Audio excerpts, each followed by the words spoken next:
Bonjour à tous, j'espère que vous allez bien. Nous voici aujourd'hui pour une nouvelle vidéo d'achat DVD Blu-ray 4K récent. Avant de commencer la vidéo, je tiens à vous présenter à tous mes meilleurs vœux pour cette année 2023. J'espère que l'année sera bonne et meilleure que 2022. Donc voilà pour ça. Donc dans cette vidéo, comme d'habitude, je vais vous présenter ce que j'ai acheté récemment. Alors autant dans la dernière vidéo, j'avais pris du temps pour la faire parce que j'avais pas acheté grand chose en l'espace de 2 mois. Autant là, par contre, pour le mois de décembre, il y a eu beaucoup de rentrées. Donc je pense que je vais faire 2 vidéos séparées pour vous présenter tous les achats qu'il y a eu ces dernières semaines. Donc il y aura comme d'habitude du DVD, du Blu-ray et du 4K. Donc je vais commencer cette vidéo par un petit film édité par Carlotta, que j'ai pas revu d'ailleurs depuis un sacré moment, c'est La course à la mort de l'an 2000. Donc le film, il y avait déjà eu droit je crois chez nous à une édition Blu-ray, mais c'était une version pirate apparemment. Donc hâte de voir ce que ça donne. Après pour ce qui est du film, donc on est sur un film des années 70, où en gros c'est une course organisée, et pour la gagner cette course il faut tout simplement écraser le plus de piétons possible. Donc voilà, donc c'est un film qui dénonce entre parenthèses un peu la violence. Donc il y a un côté un peu nanar quand on voit le film aujourd'hui, quand on voit les costumes aussi des fois c'est un peu voilà. Mais il y a quand même un côté intéressant dans le scénario mine de rien. Donc La course à la mort de l'an 2000, donc l'un des premiers rôles je crois d'ailleurs de Sylvester Stallone. Ensuite un film acheté je crois dans un U, il m'a coûté 3 € le bordel, je l'ai vu qu'une fois donc j'en ai pas beaucoup de souvenirs. C'est le Universal Soldier Régénération. Donc je crois qu'il y a une histoire avec Tchernobyl, je crois, un truc dans le genre. Et il me semble que c'est le 5e film de la saga. Sachant que ce film-là, par rapport on va dire aux autres films qui se rejoignent un peu, là ça commence à partir sur un autre truc un peu différent. On a toujours l'histoire des soldats universels et tout, mais ça part sur un autre délire. Donc il me reste plus qu'à trouver le dernier que j'ai pas encore, que j'ai vu, que j'avais bien aimé d'ailleurs. Donc voilà, Universal Soldier, le jour du jugement. Ensuite, on reste dans les années 80, enfin, avec un petit classique entre parenthèses, pour ceux qui connaissent. On est sur du Chuck Norris, bon, Invasion USA. Je l'ai revu là, donc bon, c'est typique années 80, c'est pendant 1h40, on a l'action, on compte pas les morts dans ce genre de film. Donc c'est sympa à regarder, voilà, un terroriste, paf, Chuck Norris qui incarne un ancien agent qui va se mettre un peu sur son chemin. Donc voilà, bon le Blu-ray est pas trop mal j'ai trouvé techniquement, au niveau image et tout. Le son je l'ai trouvé un peu par contre, je dirais pas mauvais, mais j'ai trouvé que les dialogues étaient un peu bas. Mais bon c'est peut-être moi qui... Donc Invasion USA, voilà, petit film sympathique. Ensuite un coffret que j'ai acheté là récemment, que j'ai profité d'ailleurs de soldes dans mon Leclerc. Voilà, la trilogie du dollar, donc j'en avais aucun des trois. Pourtant c'est 3 films que j'aime bien, mais j'en avais aucun des 3.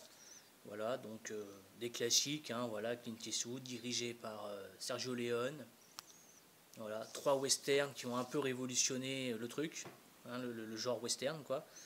Donc très très sympa, voilà, pour 10 € le coffret, bon je me suis dit allez on y va. Alors acheté aussi en solde, du coup lui il m'est revenu je crois à 25 €, plutôt content. Donc les 4K, donc coffret Bruce Lee, donc avec les on va dire 4 films principaux. Big Boss, que j'aime bien mais qui pour moi est pas son meilleur. La Fureur de vaincre, qui pour moi est son meilleur film. La Fureur du dragon, que j'adore, avec Chuck Norris dans le rôle du méchant, avec le combat final qui est je trouve très très bon. Et Le jeu de la mort, qui est pas forcément mauvais, mais qui est un film qui a été remanié après la mort de Bruce Lee malheureusement. Et je trouve dommage qu'en 4K chez nous on n'ait pas Opération Dragon, parce qu'il existe en Blu-ray mais ils l'ont pas fait en 4K. Alors après comme le film je crois qu'il est sorti en 72-73, on va arriver sûrement à une date anniversaire. Peut-être qu'il y aura une bonne édition, on verra. Donc en tout cas très content, voilà, c'est du Bruce Lee, c'est du classique, on aime ou on n'aime pas. Ensuite nous avons alors un film que j'ai vu là très récemment pour le coup, j'en ai entendu parler comme ça mais j'avais rien vu de spécial. Un film complètement perché, voilà, Everything Everywhere All at Once. Donc un titre un peu space, et film très bizarre. On est sur un espèce de film qui mélange comédie, action, le côté fantastique. Et c'est un film où il y a une histoire un peu de multivers, un peu des univers parallèles ou machin comme ça. Donc ça part sur un délire complètement space, mais le film est pas mal à regarder en revanche. Puis revoir Michel Yeo dans un rôle principal, ça fait toujours plaisir, hein. Donc voilà, donc je l'ai vu, franchement j'ai passé un bon moment, mais c'est très très space, hein. Puis, mais bon, ça fait toujours plaisir de voir un film comme ça. J'en avais entendu juste parler, quoi, je l'avais pas encore vu, et franchement là le fait de l'avoir vu ça m'a fait plaisir. Mais c'est un ovni le truc. Ensuite, alors un film que j'ai acheté pour le steelbook, parce que j'avais déjà une édition 4K classique, et j'ai acheté le steelbook qui m'est revenu à 10 €. C'est le Captain America Civil War, donc c'est l'édition, je dirais Fnac avec le petit livret du coup. Voilà, donc l'édition est complète, hein, tout est en bon état, il y a juste le petit carton voilà, qui est légèrement abîmé là, mais bon ça franchement on va pas cracher hein, sur le truc. Et c'est un steelbook, bah, quand il est sorti celui-là, c'est vrai que c'est un steelbook qui m'a toujours fait de l'œil. Et là quand je l'ai vu pour 10 €, j'ai dit on y va, voilà, je trouve qu'il est très très beau ce steelbook, avec les petits effets de débossage sur les cassures, ça c'est pas mal du tout. Voilà, donc un joli steelbook. Et là, celui-là, je l'ai vraiment pris pour le steelbook, pour la collection steelbook. Donc ça fait plaisir. Et puis j'aime beaucoup le film, personnellement. Ensuite, un autre film que j'avais déjà aussi, là c'est pareil, donc le The Wolverine. Alors lui, je l'ai pris pour le steelbook, bien sûr. Voilà, pareil, je crois que je l'ai payé une dizaine d'euros aussi, celui-là.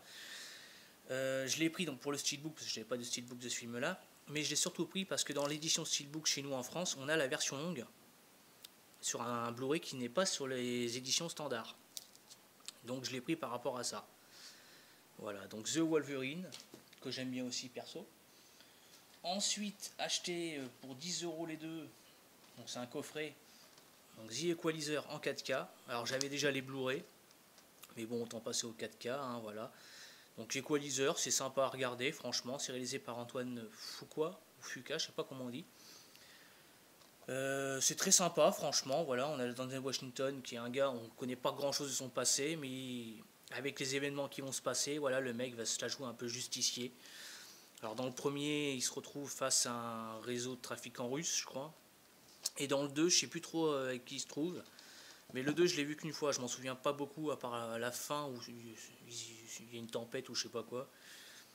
Donc Equalizer, ça reste très sympa à regarder, on n'est pas sur des monuments du genre, mais ça reste tout à fait appréciable. Ensuite, nous avons un film passé inaperçu chez nous, c'est bien dommage, je l'ai acheté 2 €, il était sous blister quand je l'ai acheté. Prédestination en Blu-ray, donc j'avais déjà le DVD, voilà. Franchement, c'est un film, alors je l'ai revu et je trouve très dommage qu'il soit passé inaperçu chez nous. Quand il est sorti, celui-là, il n'a pas eu de sortie en salle, il est sorti directement en vidéo. Et c'est bien dommage, je trouve, parce que le film est vachement bien, le scénario est très intéressant, c'est une histoire de voyage temporel. Et franchement, c'est très très bien foutu. Et je trouve dommage que le film soit pas plus. On n'en parle pas plus, quoi, malheureusement. Parce que c'est un film qui aurait mérité, quand on voit les purges qui nous sortent en salle, celui-là aurait mérité une sortie vraiment. Ensuite, nous avons un film français, Compromat, avec Gilles Lelouch, donc réalisé par Jérôme Salle, qui avait fait entre autres Anthony Zimmer, Zulu ou les Largo Winch, entre autres. Donc plutôt sympa, voilà, c'est basé sur une histoire vraie, où Gilles Lelouch, c'est un Français qui travaille en Russie, qui va être accusé de certaines choses, et le mec se retrouve en prison, machin, et à un moment donné, il n'a plus qu'une solution, parce qu'il risque d'être condamné minimum à 15-20 ans de prison. Et pour échapper à ça, il n'y a qu'une chose, c'est s'évader de Russie, quoi. Et franchement, le film est pas trop mal foutu. Je m'attendais à autre chose en soi, j'avoue. Mais le film est bien foutu, ça part pas dans une surenchère, il y a un petit côté plus ou moins réaliste. Ça se regarde, on est sur un bon film français quand même. Ensuite, un film que je n'ai vu qu'une fois, il y a quand même un petit moment déjà, Trans, que j'ai acheté donc en cash, mais il était sous blister quand je l'ai acheté. Donc plutôt pas mal dans mon souvenir.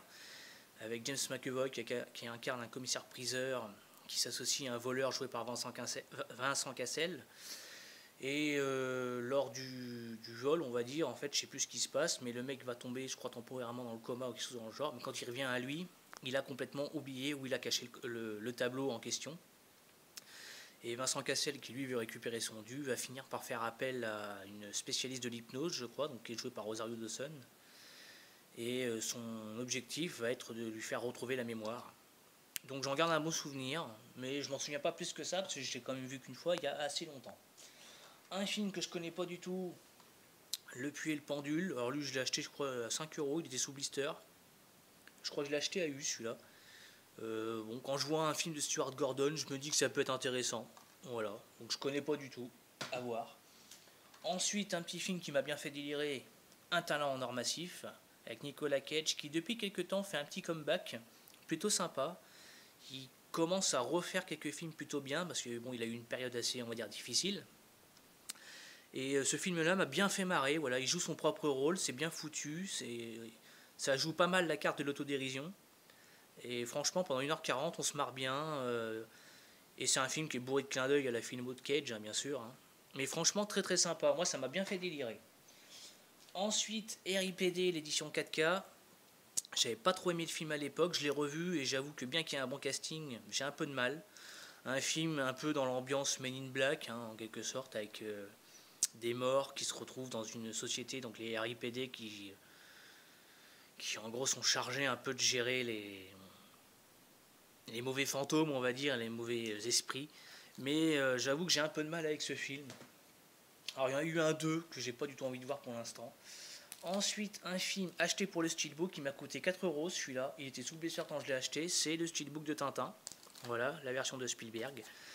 J'avais déjà le film en amarré, mais quand j'ai vu 4 euros le Steelbook sous blister, j'ai dit on y va. Voilà, c'est un film que j'aime bien et ça fait toujours un Steelbook de plus dans la collection. Ensuite, un Steelbook que je n'ai pas payé pour le coup. Lui, je l'avais récupéré en cash. Je ne sais plus ce que j'avais acheté avec, mais du coup, il m'est revenu gratuit celui-là. C'est le Steelbook de White House Down.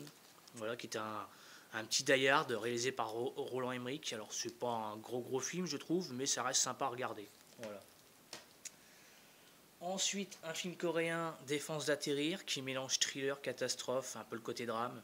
C'est basé sur des faits réels, et ça se passe donc à bord d'un avion, voilà, où un terroriste va en quelque sorte menacer de tuer tous les passagers de l'avion. Et il y a une histoire de virus du coup, et quand au sol, donc les autorités vont découvrir ça, ils vont ordonner aux pilotes de ne pas atterrir sous peine de contaminer toute la population. Donc voilà, s'ensuit une espèce de jeu du chat et de la souris à bord de l'avion et au sol pour essayer de mettre fin à tout ça. Donc le film est pas dégueulasse, c'est pas le meilleur film coréen que j'ai vu, mais ça reste un bon film. Ensuite, nous avons The Roundup, que j'ai vu. Bon, c'est un petit polar action avec une pointe de comédie très sympa à regarder. Alors, ce film fait suite à un autre film que je n'ai pas vu, qui est The Outlaws, un truc comme ça. Mais c'est pas nécessaire de voir le premier pour voir celui-là. Hein. Mais très sympa à regarder. Bon, c'est pas non plus un chef-d'œuvre, mais ça se regarde sans aucun souci. Ensuite, 500 mètres sous terre, film catastrophe, donc c'est toujours coréen. J'ai bien aimé le film, un petit peu long à démarrer quand même, mais une fois que c'est démarré, ça fonctionne bien, je trouve. Par contre, il y a un petit peu trop d'humour, je trouve ça un peu dommage, l'humour est un peu trop présent. Mais film très sympa. Ensuite, Albator, que j'ai acheté, je crois, 3-4 euros, il était sous blister aussi. Bon, version 2000, je sais plus, 14. C'est sympa, ça se regarde. Bon petit film quand même à voir. Ensuite, un film, je l'ai acheté pour le 4K, celui-là, c'est le seul de la trilogie que j'avais pas en 4K, c'est John Wick, le premier. Je ne l'avais pas, j'avais juste le Blu-ray. Donc voilà, l'édition 4K, ça c'est fait. Moi j'adore John Wick personnellement. Hâte de voir ce que va donner le quatrième, hein, quand on voit le casting, ça a l'air d'être énorme. Ensuite, on retourne sur les coréens avec Spirit Walker, un petit film plutôt pas mal, qui est un polar qui tourne au fantastique, avec un mec qui se réveille après un accident, en fait, qui ne se souvient pas de qui il est. Et il va se passer des choses bizarres, et le mec se rend compte que toutes les 12 heures, en fait, son esprit change de corps. Et donc ça part sur un truc, mais c'est plutôt pas mal, franchement, c'est un bon film. Pareil, c'est pas le chef-d'œuvre du siècle, mais ça se regarde. Ensuite, on a un film que je n'avais pas vu, juste connu de nom comme ça, et je l'ai vu récemment, et franchement très très bon. C'est Désigné coupable, avec Tahar Rahim et Jodie Foster. Franchement très très bon, c'est une histoire vraie, et vachement bien foutu. Un mec qui se fait condamner, qui se retrouve à Guantanamo, et Jodie Foster, c'est l'avocate en gros qui va essayer de faire libérer donc son client. Franchement très sympa, bonne ambiance, c'est bien foutu, très très bon film. Ensuite, un film que j'ai pas encore vu, The Northman, donc il paraît que c'est pas mal du tout, mais je l'ai pas encore vu, donc à voir prochainement. Ensuite, encore un film coréen, donc pas vu encore celui-là non plus, mais ça va pas tarder, c'est Decision to Live, donc film de Sean Park-wook qui avait fait JSA, Oldboy, First. Donc ça peut être que du bon, je pense, parce que Park Chan-wook, pardon, c'est un très très bon réalisateur coréen. Stalker qui avait fait, qui était pas mal. Ensuite, The Swordman, encore un film coréen, pas vu non plus, donc j'en dirai pas grand chose. Voilà. Ensuite, Apocalypto, alors lui je l'ai acheté, j'avais déjà le Blu-ray, mais c'est le Blu-ray TF1. Sauf que le Blu-ray TF1 fait partie des Blu-ray défectueux, malheureusement. Donc il marche plus. Et Metropolitan a réédité le film, c'est en 2022 je crois, donc je me suis pris l'édition Metropolitan pour un très très bon film si vous ne connaissez pas. C'est assez violent mais c'est vachement bien foutu, je trouve, visuellement c'est beau. Et très très bon film quoi, pour moi. Mel Gibson c'est un très bon réalisateur je trouve. Ensuite un film qui a l'air un peu perché, Willy's Wonderland. Alors je ne l'ai pas encore vu non plus celui-là, mais ça a l'air d'être bien perché, donc à voir. Ensuite un film français, Le Dernier Voyage, pas encore vu non plus, donc je sais pas ce que ça vaut. C'est un film qui a eu un certain succès. Donc je l'ai trouvé à 10 euros, je crois, celui-là. Il était neuf. Bon, bah, j'ai dit on y va, à voir ce que ça donne. Film de science-fiction français. Ensuite, on a Batman The Long Halloween, l'édition 4K, donc on a les deux parties dedans. Je l'ai vu il y a quoi, une semaine, et franchement très très sympa. Hein. DC Comics, ils arrivent à faire des bons films d'animation, je trouve. Et j'aime beaucoup ce film-là. Franchement, bonne ambiance, bien foutu, à voir. Ensuite, on a Esther 2, qui est un préquel à Esther le premier en fait. Et le film est sympa à voir, mais je préfère le premier, hein, où il y avait quand même une bonne surprise, un joli retournement de situation. Là, le film reste regardable, mais moins bon que le premier, à mes yeux. Ensuite, le film Sans aucun remords, adapté d'un roman de Tom Clancy. Je connais pas encore, je l'ai pas vu, mais bon, ça m'a pas l'air d'être trop dégueulasse, donc à voir ce que ça donne. Et dernier film de cette vidéo, le 4K, donc de Mort au vif. Donc film que j'ai pas revu depuis quelques temps, mais j'en garde un bon souvenir avec un casting de fou. On a donc Sharon Stone, Gene Hackman, Russell Crowe, DiCaprio. Il y a Lance Henriksen qui joue dedans aussi. C'est réalisé par Sam Raimi et c'est un film dont je garde un bon souvenir, bien que le film ait été un échec à sa sortie, c'est dommage d'ailleurs. Très très bon film pour moi, donc à revoir. Donc voilà pour cette vidéo, je vais sûrement très prochainement en faire une deuxième pour finir la présentation des achats récents. D'ici là, je vous dis à bientôt et bonne journée à tous.